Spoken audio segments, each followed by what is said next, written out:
patv.tv. Good evening and welcome to Uptown Bills. It's Thursday night and it's time for Uptown Bills Live. We're glad you're here. We've got a packed evening of entertainment, and we also have treats. So if you are watching us, come down. We have some friends who are starting a little bakery business, and they brought some samples for us to try out this evening. So we're at 730 South Dubuque, just a block from the County Human Services Building, in between the two sets of railroad tracks. There you go. This week, on Saturday night, our performer is Ben Schmidt. He'll probably bring along some other musicians. Love to see you. That starts at 7 o'clock.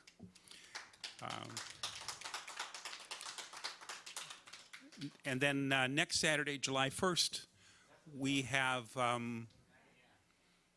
is that right? July 1st is next Saturday? Okay. Whoa, where'd the time go? Wow. Anyway, Saturday, July 1st, Dave Moore is here, and that's also our, oh, thank you. That's our 16th birthday. 16 years ago, on July 1st, Uptown Bills opened. We, oh. Did you warm up this crowd? Well, he helped. Okay, all right. This is great. This is great. It's very good. No, take the credit. Forget the credit. Take the credit. So we'll have a little party all day that day, probably some cake. If you're a baker, we're looking for cake for that day. That's Saturday, July the 1st. We have our Irish session in the afternoon, which is one of the oldest afternoon events. It preceded the folk singing and all the other things. And then we'll have Dave Moore at 7 at night. So he always says, he's very kind to us, and says this is his absolute favorite place to play in Iowa City. And we're always delighted. He is 6'2". All right. You know, it's hot, so we need a few jokes, right, about the heat. Let's see what we got here. It's so hot. Yes, thank you. It's so hot that chickens are laying hard-boiled eggs. It's so hot the cows are producing evaporated milk. That's a piece of dry. It's so hot that we've been making instant hot tea. It's so hot that people are making a lot of mistakes when they're texting. It's a condition called typothermia. And here's something for you to ponder before we get to our first performer for tonight. If you saw a heat wave, would you wave back? All right.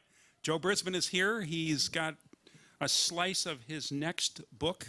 I think this is chapter 3, right? He's going to read to us. He doesn't know it yet, but his mic is not on. So I'm going to exit the stage, turn on his microphone, and then we will begin. Thanks all of you for coming, and thanks to those of you who are watching. And remember, there are treats over here if you haven't heard about them yet. Maybe we'll have Jennifer come up and say something on stage in a moment or two. All right.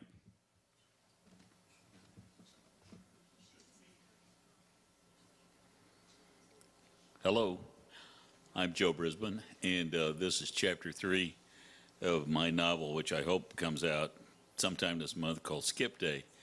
In the first 2 chapters, we had Joe Ralston renting a hearse from a local funeral home, and this hearse has been for sale, but it's had no takers. And so Joe's talked to funeral home over his father's dead body into letting them rent it to him, and he's brought it home, and the neighbors have all been concerned about who died, and he and his buddies have gathered and they painted graffiti all over it, and now they're ready for the big Skip Day parade. The next morning, the boys met at Joe's home and drove to the Placade in front of the Champlain swimming pool complex. The class's 350 students were assembling in 50 cars painted with graffiti and sporting blue and white crepe paper streamers, along with tin cans tied with string to the rear bumpers. One of their classmates had arrived at 2:30 that morning so he could be first in line. Larry Stutzman sniffed. The point to this parade is not to be first, but to be the best. He then pointed out, the only vehicle that comes close to making as dramatic a statement that our hearse makes is that yellow Jeep. Sitting in the Jeep were two boys wearing shiny steel army helmets. On a dowel rod high above the Jeep flew a Nazi flag. Larry's father was Jewish. Indicating the Jeep, Joe told Larry, now that's in bad taste. Larry smiled back grimly. Glaring at the Jeep and striding briskly towards the hearse was Jack Weaver, assistant principal of Enid High School and an assistant coach on the school's football team. Joe Weaver had worked hard throughout college to graduate and to earn a master's degree. Weaver knew Joe was smart, and the two had begun a competition 2 years before of throwing large words at each other that were thinly veiled insults. Joe had stumped Weaver the previous week by calling it a sesquipedalian, a person who uses large words to show off. Joe glared at the hearse and then at Joe. Ralston, he said, if you weren't graduating next week, I would desiccate you. Joe did not know what desiccate meant. Weaver had left him speechless. He made a mental note to look the word up the first chance he had and plan a retort. Wandering among the vehicles lined up for the parade with a big Graflex camera in his hands was Joe's colleague at the Enid News and Eagle, Bill Edison. He was on assignment at the Eagle. He took a few photographs of Joe and the boys standing around the hearse. Bill was a slow-walking, slow-talking man with a mischievous twinkle in his eye. How many students do you think you can stuff inside this hearse? Bill asked. That spring a fad had sprung up among college students across the country to see how many of them could be stuffed inside telephone booths. Students at Purdue University had reached the alleged record of 20. I don't know, Don Mackey blurted out. Let's give it a try. Before Joe, conscious of his responsibility to his father, Bruce Selvey and Larry Allen, could stop them, his comrades had folded down the seats and were inviting classmates to climb into the hearse. Joe was wavering about what to do when Betsy Lake came up and decided to join the fun. Joe had been crazy about Betsy since he was a sophomore, mostly because she seemed to be so bright. Whenever he had answered a question incorrectly in Latin, algebra, or trigonometry, Betsy had always had the right answer. She was one of the class's 3 National Merit Scholarship semifinalists. Joe also thought she was beautiful. He loved the way her legs looked in bobby socks and loafers.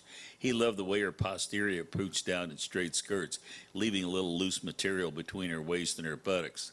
He loved the way her breasts cleaved when she wore a blouse with a low neckline. Whether her blonde hair was up in a French roll, as Lana Turner's was in Peyton Place, or a ponytail, as Sandra Dee's was in Gidget, or hanging loosely on her shoulders, as Dorothy Malone's was in Written on the Wind, Joe loved it. He was also aware of what her former boyfriend, Bruce Anderson, had said. I never knew such a smart girl who had less sense. Joe was blind to that alleged fault. He also loved the way she smelled. Thanks to Bruce Anderson, he could never get a date with her when he was a sophomore and a junior. After they broke up, Joe tried to date her but failed. He once asked his assistant on the quill and one of Betsy's close friends, Diane Boston, whom she was dating, and Diane replied languidly, oh, some serviceman at Vance Air Force Base, some student at Oklahoma State, or some older guy. Diane encouraged Joe to date other girls, but his first choice was always Betsy. As Betsy approached to enter the hearse, he took her hand. Why, Joe Ralston, she drawled in a drawn-out Southern accent. Aren't you just the cleverest thing to have thought of renting this hearse? It's just the coolest vehicle in this entire parade. Oh, God, Joe thought. If I ever had a chance to impress her and ask her out, this is it.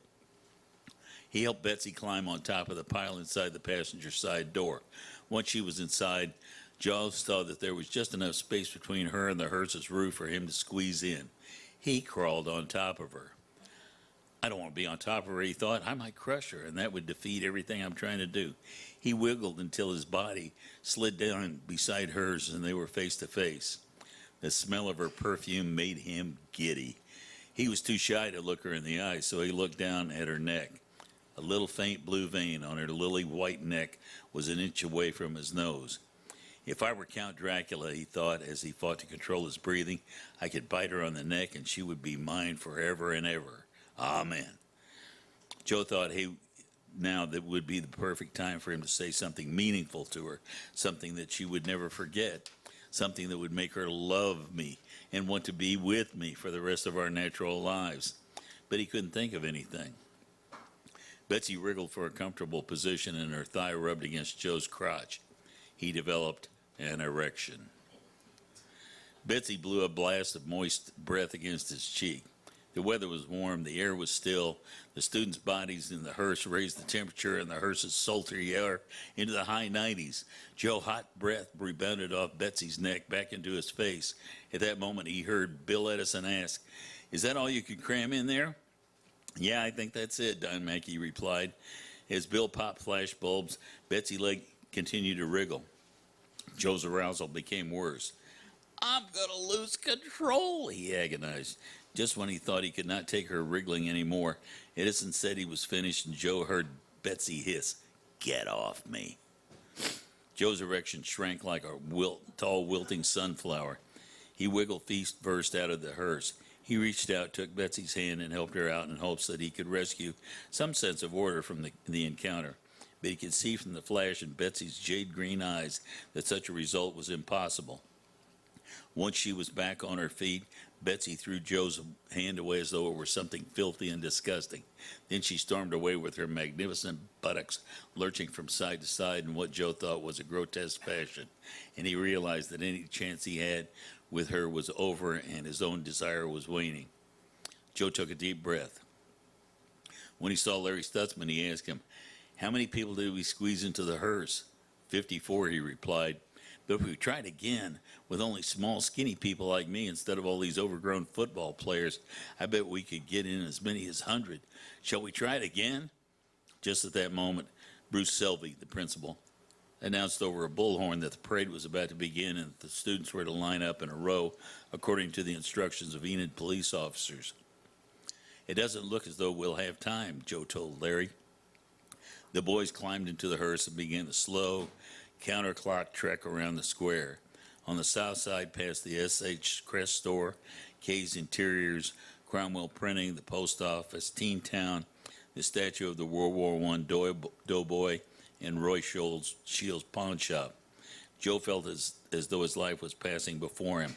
Then he turned the hearse from Main Street, as in remember the Main, north onto Grand Avenue past Poor Bill's swap shop, the Royal Theater, the Cherokee Theater, the Christian Book and Bible Store, the Sooner Theater, where he had gone to see westerns and serials ranging from Superman to Captain Nemo, and Cold Iron's Clothing.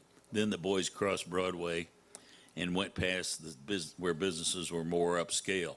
Central National Bank, Greit's Jewelers, Lambert's Dress Shop, Lone Hop's Clothing, Evans Drug Store, and Mr. Rodriguez's Shoe Shine Parlor. Joe had tried to date his dark-eyed, olive-skinned daughter, Antonia, but she would not respond because not only was he not Mexican, he was not Catholic. Joe glanced to his left and saw the Garfield County Courthouse and jail and looked at the lawn where he and Carrie Eliason, when they were at Longfellow Junior High School, had spent an entire afternoon looking for four-leaf clovers. Then he turned west onto Randolph Street and drove past Montgomery Ward, J.C. Penney, F.W. Woolworth and Company, Gray's Menswear, S&Q Clothiers, and Naylor's Jewelers. He glanced at the spot where his paraplegic guitar teacher, Slats Guthrie, who claimed to be a distant cousin of Woody Guthrie, liked to sit in his wheelchair in the sun and pick jazz and western swing tunes for small change. Or, at least, where Slats had done that until one Saturday afternoon the previous fall, when the wife of the president of the First National Bank walked past him without putting any money in his battered hat. "The Krauts got me in 1943, he shouted at her. "Where the hell were you?" The woman glared at Slats, then turned and walked vigorously away. Minutes later, two Enid policemen came by. picked Slats up in his wheelchair, rolled him across the street, and set him down on the sidewalk by the courthouse lawn. Until the day he died, when he was not teaching music, that place was where Slats continued to demonstrate his skills. Only then he brought a small battery-powered amplifier with him. Joe turned south on Independence and looked at Down's drugstore, where Leonard Marble, a black student 2 years ahead of him, and the members of the local chapter of the National Association for the Advancement of Colored People in 1957, had integrated the lunch counter. Joe had played basketball that year with Leonard, who was one of the first two black students to integrate Enid High. On the day of the sit-in, Joe saw Leonard in his Enid High letter jacket and the Negroes at the counter through Down's picture window. Joe entered the drugstore and greeted Leonard. "Kid," he told Joe, "you'd better get out of here or you'll get in trouble with your people." Joe left. The next day in school, Leonard encountered him in the hallway and, in passing, smiled and clapped him on the back. "You're a good guy," Leonard told him. On the second floor of the Downs building was Puss Hines' bowling alley, where Larry Stutzman had taught Joe how to bowl and where he had once had a job manually spotting pins. Next to it was a gym where Puss Hines trained boxers for the Golden Gloves competition. He trained both black and white fighters. Then Joe looked at Ernest Brothers' shoes, and he remembered how thrilled he was when his feet got to be larger than those of his brother John. Next to it was Sanford Stunkel Drugstore Number 1, where on a date with Jane Lovelace, he had shared a chocolate soda. The hearse again crossed Broadway, and there was a Security National Bank, where his father Dave, in anger, had transferred his store's account when the First National Bank refused to loan him the money to expand his business. Next to it was the Chenoweth and Green music store, where Joe had bought maybe hundreds of phonograph records, and his mother had helped him buy his first guitar. There was Newman's department store, Enid's outlet for Boy Scout clothing and equipment, and Levi Jeans, where Joe had recently bought a suit style for the actor Craig Stevens to wear on Peter Gunn, which, because of Henry Mancini's jazz scores, Joe thought was the hippest program on television. Then came Kleinsmith Furniture, Oklahoma Tire and Supply, and the Boston Fountain, where Grandma Kelly had bought Joe his first chocolate soda when he was 5 years old. Then he turned right back onto Main Street, this time heading west. The buildings flew past. The First Christian Church, the First Baptist Church, Fred Boston's Ford Mercury Agency, the Brown Funeral Home, his Uncle George Strasser's real estate agency, the A&A Grocery, Jones Meat Locker. God, it was cold in there, Joe thought.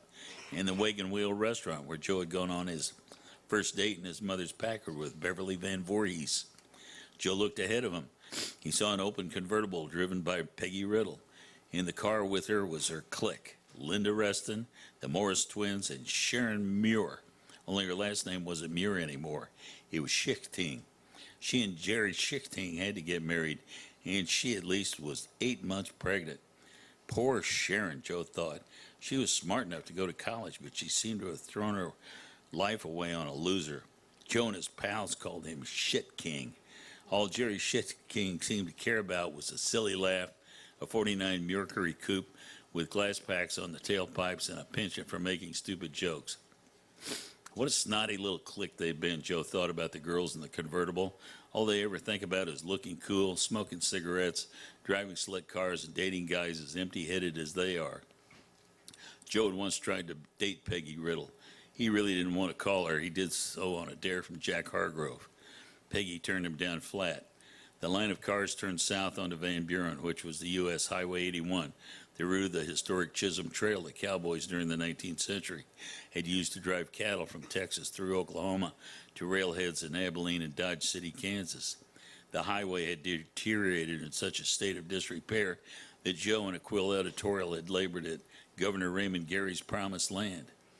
The parade proceeded slowly in the right lane past the Oklahoma Highway Patrol Station, the Trail Motel, the new Trail Lanes Bowling Alley, Plainsman Stadium, the A&W Root Beer Stand, and Miss Lucy's school, where Joe and a dozen of his classmates had attended kindergarten. Soon the parade arrived at Meadow Lake Park. Thank you.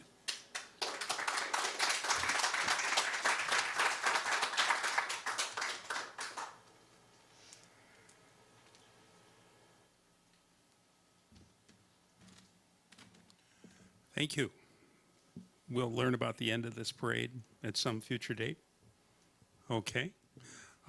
Josh, it's now time for you. Come on up. And are you plugging in tonight? Okay.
All right. Well, I'm going to do some covers. This first song is by Janis Joplin.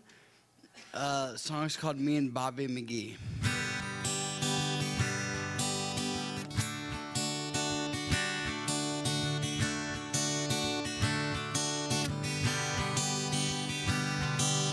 Busted flat in Baton Rouge, headed for the train, feeling nearly faded as my jeans.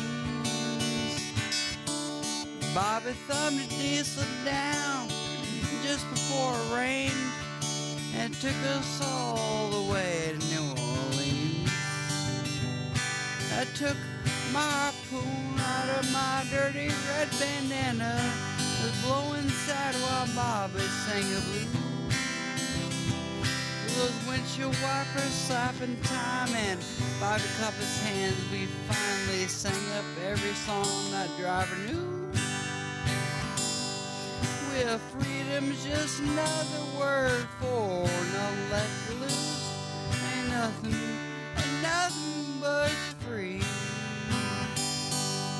And feeling good was easy, Lord, when Bobby sang the blues. When feeling good was good enough for me. Good enough for me and my Bobby McGee. From the coal mines of Kentucky to the California sun, well, Bobby shared the secrets of my soul. Standing right beside me, Lord, through everything I'd done. Every night she'd keep me from cold. And somewhere near to Selena, Lord, I let it slip away, searching for the home I heard she owned. I give all my tomorrows for a single yesterday, just holding Bobby's hand close to mine. Well, freedom's just another word for nothing left to lose. Ain't nothing but it's free. Feeling good was easy, Lord, when Bobby sang the blues. And feeling good was good enough for me. Good enough for me and my Bobby McGee.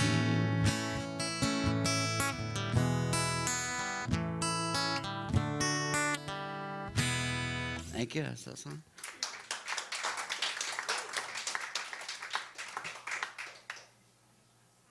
I'm sorry, guys. Hold on a second. I gotta find it.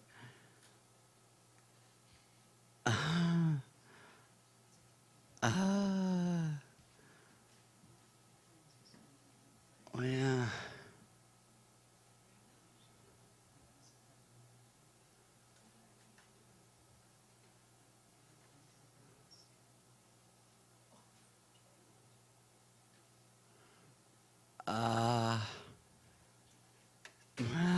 I'm sorry, guys. Hold on, I gotta find it.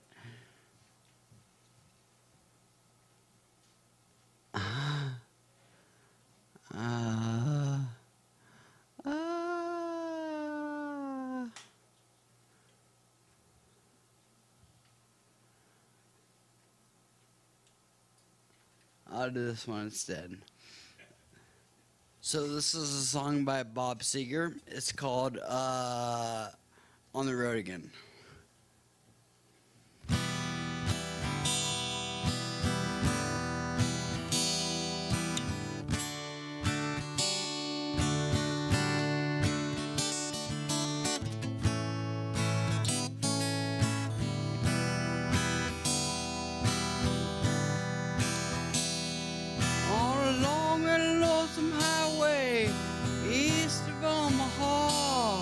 You can listen to the engine moaning out as one note song. You can think about the woman or the girl you knew the night before.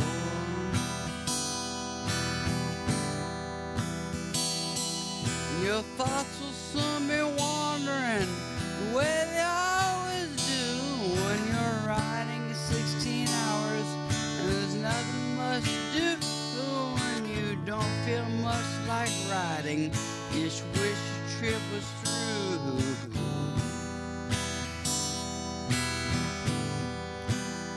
Say, here I am on the road again. There I am up on the stage. Say, here I go playing the star again. There I go. Turn the page.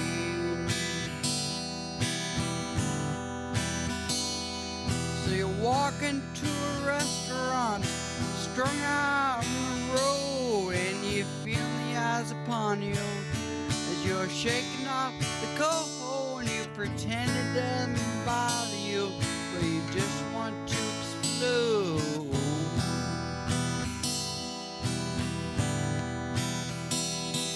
Most times you can hear him talk, other times you can't. All the same old cliches that a woman or a man. You always seem outnumbered if you don't dare make a stand. I say, here I am on the road again. Here I am up on the stage. Say, here I go playing the star again. There I go, turn the page. Out there in the spotlight, you're a million miles away, and every ounce of energy you try to give away as the sweat pours out your body like the music that you play.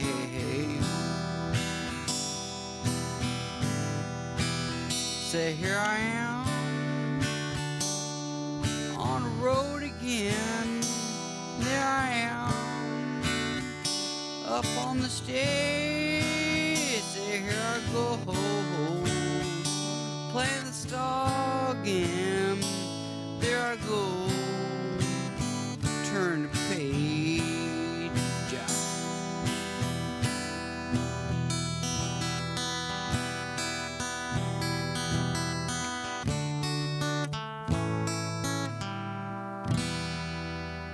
Thank you.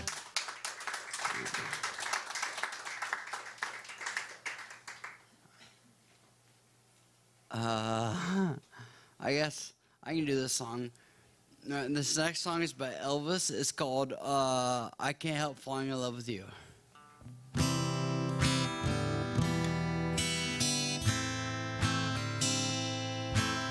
Wise men say only fools rush in, but I can't but him just falling in love with you. Shall I stay?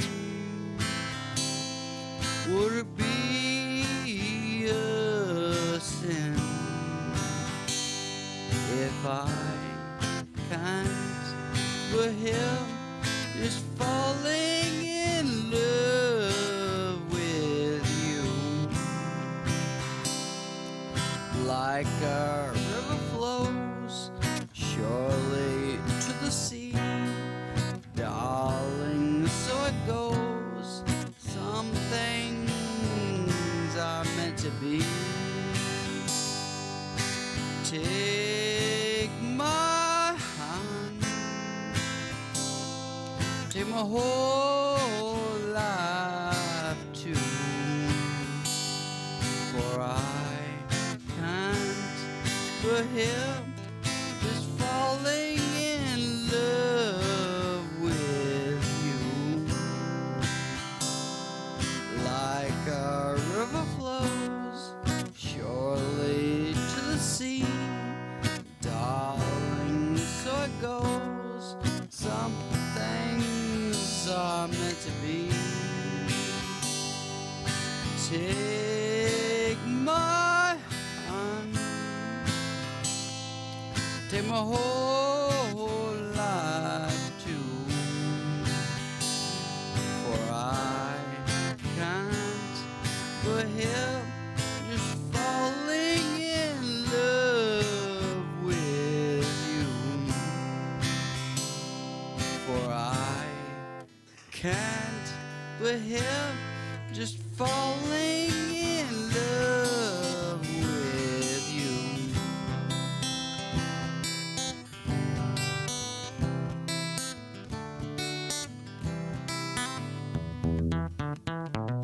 I'm just kidding. Thank you, though. I think, well, Thank you Thank- very much. thank you to everybody that came out. I wouldn't be able to be here tonight if you guys weren't here, except for you. No, I'm just kidding. No, thank you, sir. I'm just kidding. All right. I'm appreciative. Yeah, well, yeah, got everybody all riled up. Can I unplug? Yep. Thank you. Great. Thank you very much.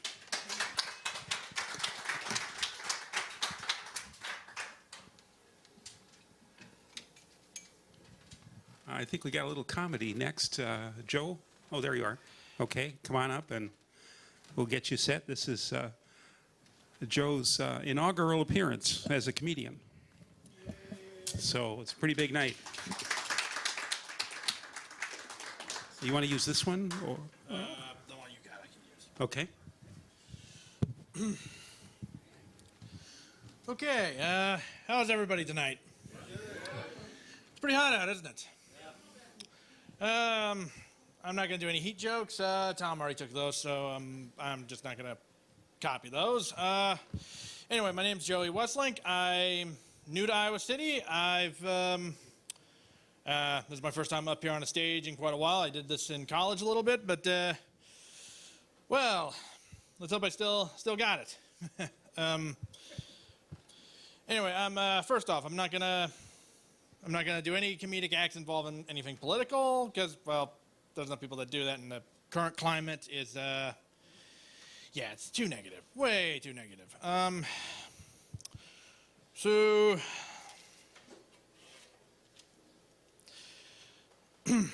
let's see. So, the other day I was reading up about black holes. You know, the things in space where supposedly it sucks everything in. Well, after I got done reading it, I thought, maybe the scientists should look at the actual black holes we have on Earth right now. These. Television, not TV, phones. I mean, personally, this thing does everything now, so why not call it a TV? I mean, these things obviously are black holes. They obviously do suck people in, even when they're outside walking about. Just the other day, I was downtown, and there was at least, I'd say about 7 people I saw heading down Burlington. 2 people had their phones like this, earphones in. You know the type of earphones that one size fits all, but they don't fit you at all. They just pop out every like 5 minutes. Especially, well, 1 minute if you're jogging, of course. So let's see. Let's see. There was 2 more people. They had their phones. Oh, right here in their arms. One person at least had their phone like this, just holding up to their head. At least they were using it like a phone per se. And the last person had it down like this and tweeting, Facebooking, social media, whichever that is. The weird part was all these people, they stopped right at the stop sign, but as they're walking the whole way to the stop sign, they had their heads down like this, just doing this or messing around with the phone or just not paying attention to everything around them. But yet they were able to stop in perfect unison. They looked around like this. Light turned green. They crossed, well, the walk sign turned on, not the green light. And they all just walked across the street, went back to what they were doing. And my first thought was, wow, they can't. So they only have just a few seconds to look away from their phone to see what's going on around them. Instead of, well, the obvious, of course, spending time on their phones.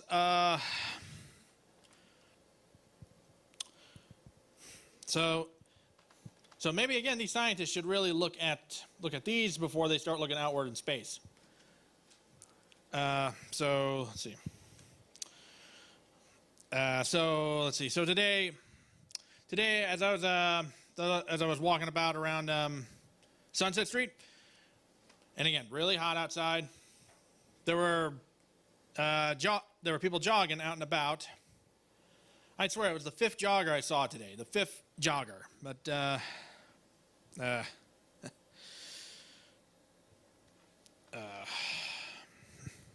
sorry, this is my first time. So they.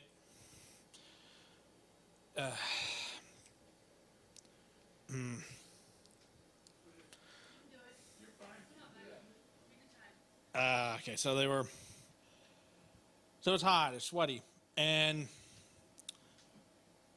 I'm surprised there were people jogging during the day because it's more. I actually see more joggers out at night than I do during the day. More, I mean, just not just like 8 p.m., 9 p.m., but more talking 11 o'clock, midnight. Even one time when I was walking home at 1 a.m. at night, I see 1, 2, 3, maybe 4 joggers at least one at Kennett Stadium, two at Melrose. Oh, there's my perfect timing. So let's see. So the number of joggers I see out at night. Maybe I should start doing a documentary film about it. I wonder what do I call it? Would I call it? Would I go with National Geographic's approach of? What do they call it? They called it Animal Kingdom. How about? Well, I guess you could call humans animals. I guess Animal Kingdom Jogger Edition. Just make sure you approach them carefully at night because you might spook them. Really, just you have your phone, black hole again. Just walk up carefully, just take their picture, show some respect, bow, and then walk away.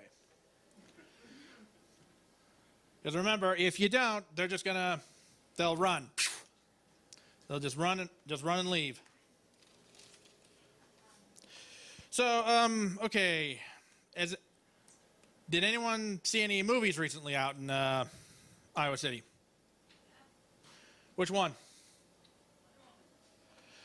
Okay, I can't really make fun of that movie. That movie was actually pretty good. Okay, bad movie? Oh crap, Transformers is not out for a few more weeks, so crap, can't joke about that. Well, okay, any other movies?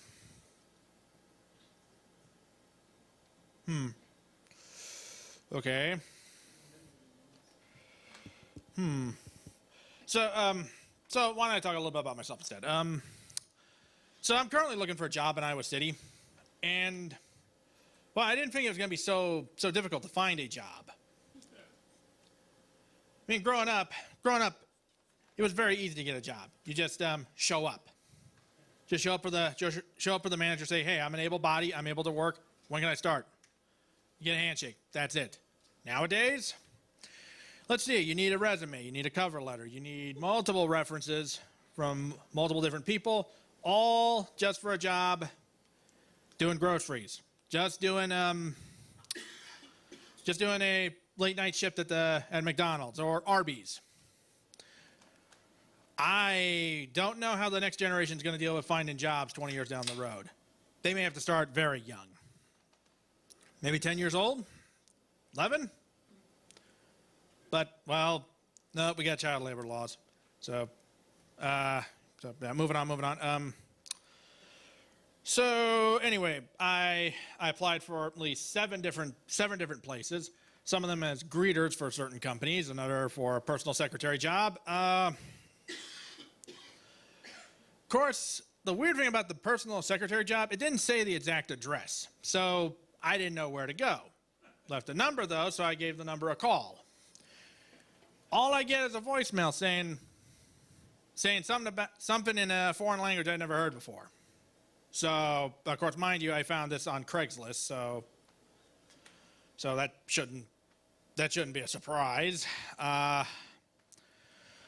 So I guess unless I can start learning whatever gibberish they were talking about, I guess I don't have the job on that one. But yeah, I just wish it was just back to that old days where, oh, you just get a handshake. I mean, again, I'm applying for just a job in retail, just a job in, again, the late night shifts. Basically jobs that don't pay very well. So why do I need to set up a resume for that? Still trying to figure that answer out. I'll probably get back to you a year from now, 2 years from now, maybe. So let's see. What's in the news? Can anyone name something in the news? Not political.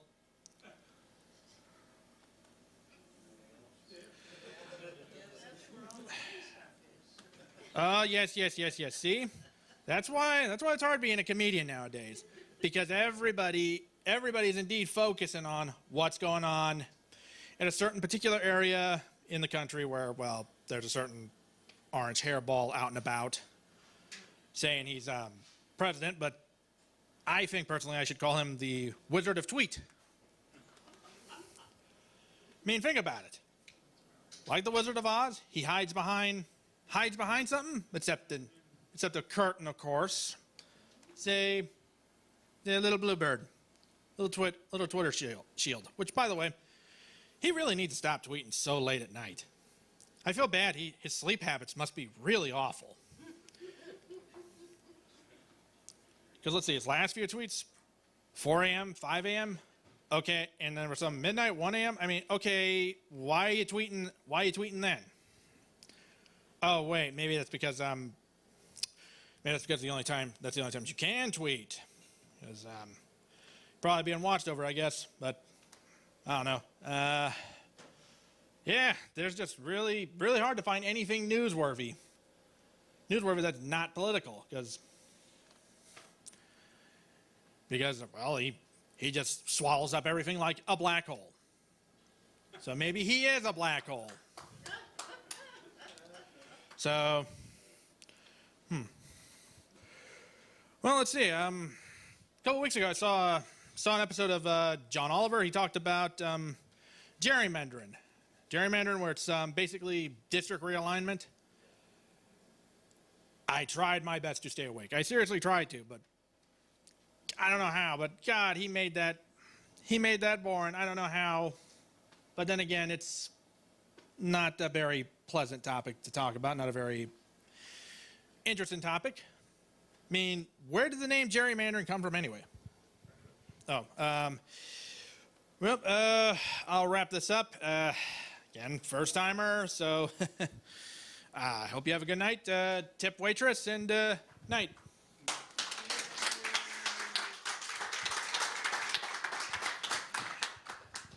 Thank you very much.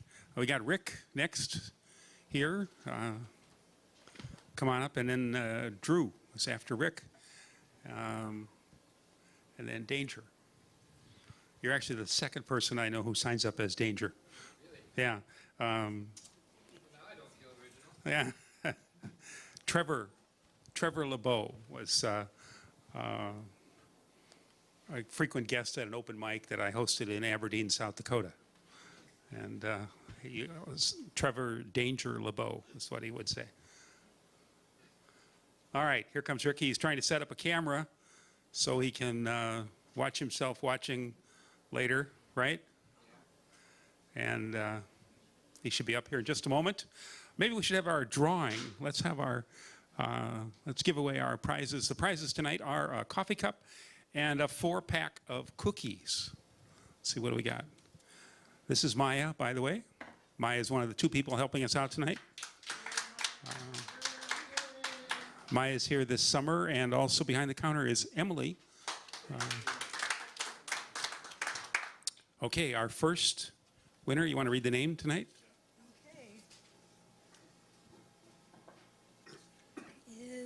Okay. It just says Zay. Zay with a Z. Yeah. Oh, it's Roy. Yeah, Ray. Yeah, I couldn't see the first letter of the R. Ray. Who am I giving this to? All right, so I guess get the coffee cup. You want a coffee cup here tonight? He's in the building. All right, and for the cookies.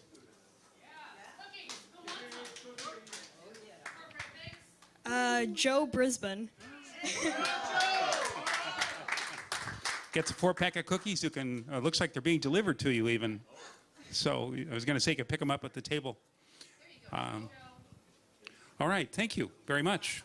And thanks to all of you. Let's see, Rick, I believe is ready. He's not sure.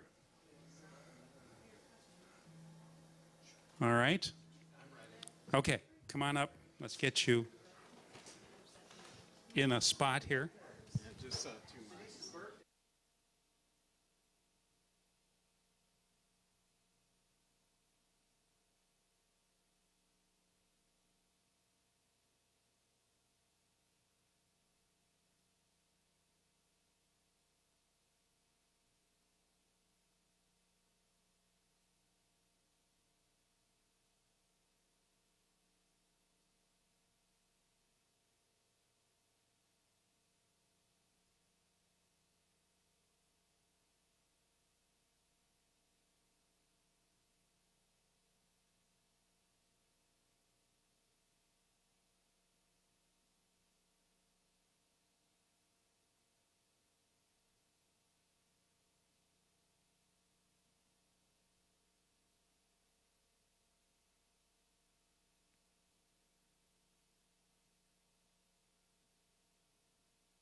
Yeah, this first song is Simon and Garfunkel's song, and it's about a guy who goes. He wants to get his ex back, I think, and so he sends his wingman up to Yorkshire in England to a fair, and he wants her to make him a shirt, seamless shirt, and as I noticed, my T-shirt is seamless, but it still has sleeves on it, so it must be like a tank top, you know. So and then he wants her to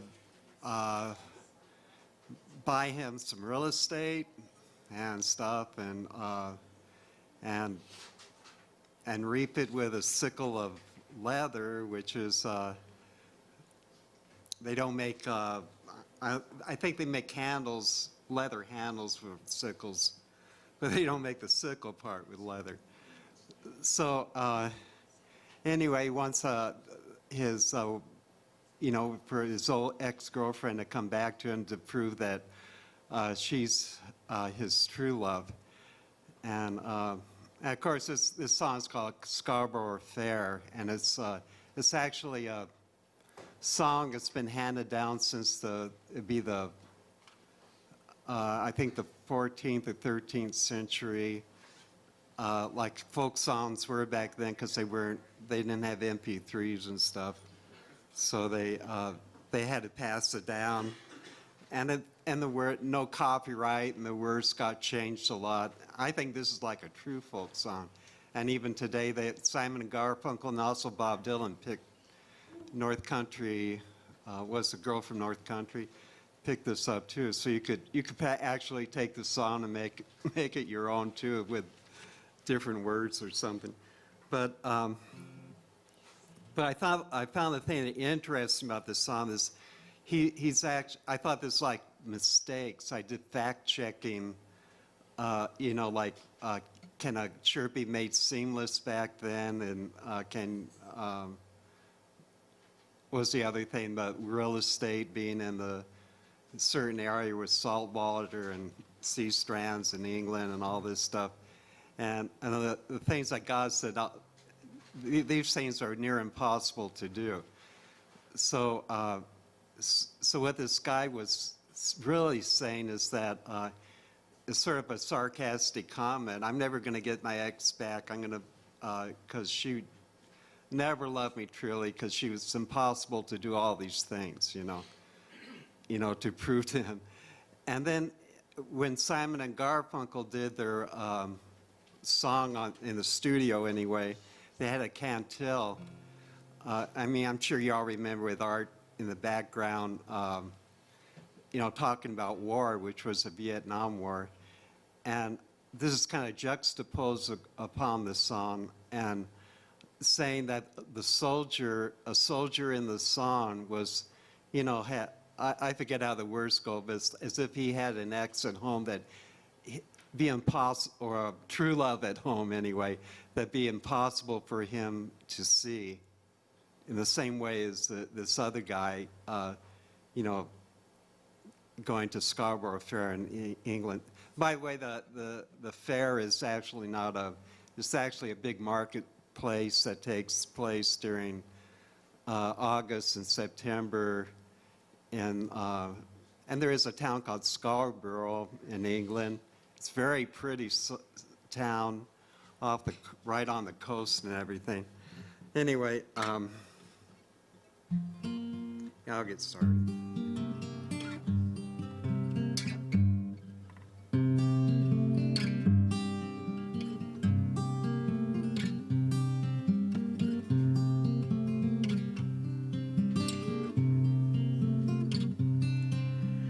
Are you going to Scarborough Fair? Parsley, sage, rosemary, and thyme. Remember me to one who is there. She once was a true love of mine.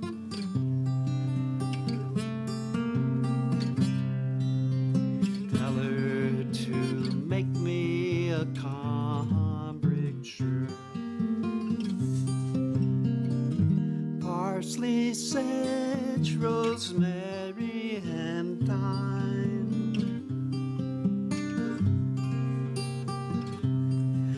Without no seams or no needlework, then she'll be a true love of mine.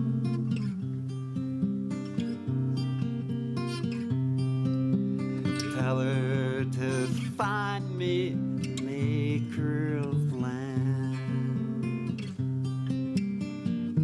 Parsley, sage, rosemary, and thyme.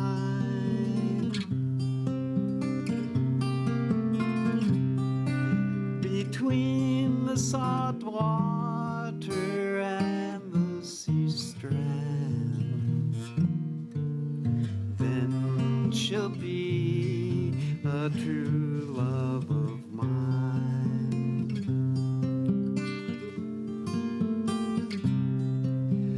Tell her to reap it in a sickle of leather.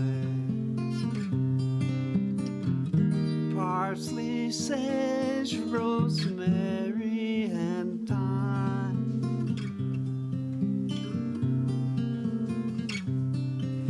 And gather it all in a bunch of heather. Then she'll be a true love of mine.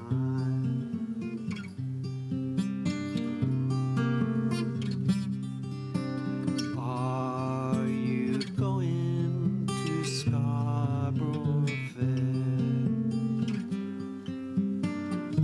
Parsley, sage, rosemary, and thyme.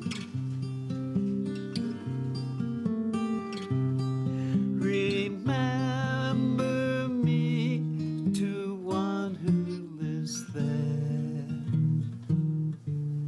She once was a true love of mine.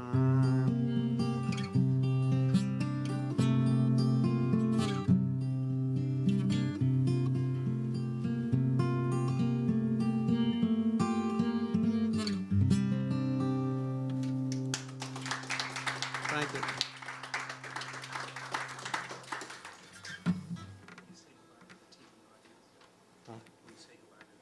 Okay. Yeah, goodbye, TV audience. Yeah.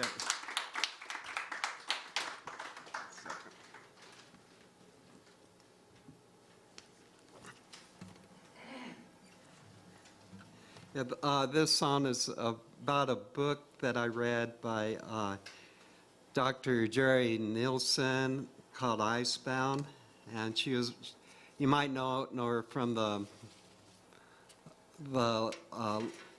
she was a doctor down in Antarctica, and ironically, she developed breast cancer, and she had to operate on herself, and even use the internet for it and stuff.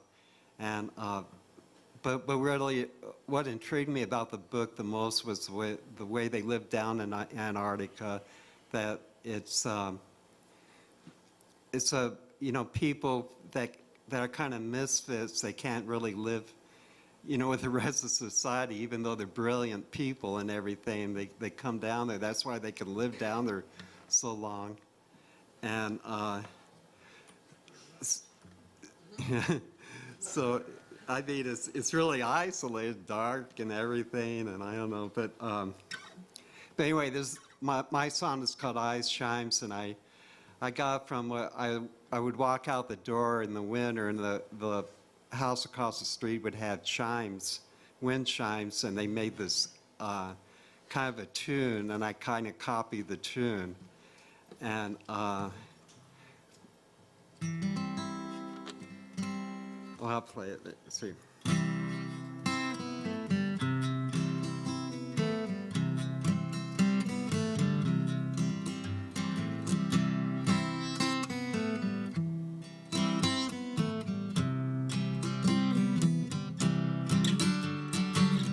I sought the sun dogs, I sought the snow,